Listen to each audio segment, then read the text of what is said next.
రాజమండ్రి దగ్గర గోదావరి నది పైన ఉన్న హావ్లాక్ రైలు బ్రిడ్జిని వరల్డ్ క్లాస్ టూరిస్ట్ డెస్టినేషన్గా మార్చబోతున్నారు.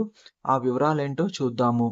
2027 గోదావరి పుష్కరాలను దృష్టిలో ఉంచుకుని రాజమండ్రి దగ్గర గోదావరి నది పైన ఉన్న ఐకానిక్ హావ్లాక్ బ్రిడ్జిని సుమారుగా 100 కోట్లతో డెవలప్ చేస్తున్నారు.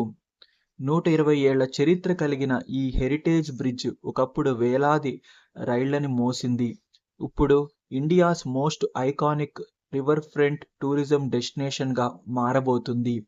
ఈ డెవలప్మెంట్లో భాగంగా ఇక్కడ glass sky walks, walking tracks, AI powered time travel tunnels, 3D hologram shows, artificial water falls, aquariums, craft bazaars మరియు యోగా సెంటర్స్ని ఏర్పాటు చేస్తారు. ఇలా ఎన్నో మోడ్రన్ అట్రాక్షన్స్ అన్నీ ఒకే చోట అందుబాటులోకి రానున్నాయి. ఈ పనులన్నీ పూర్తయిపోతే ఈ ప్రాంతమంతా ఇండియాస్ మోస్ట్ ప్రీమియర్ టూరిస్ట్ డెస్టినేషన్గా మారుతుంది.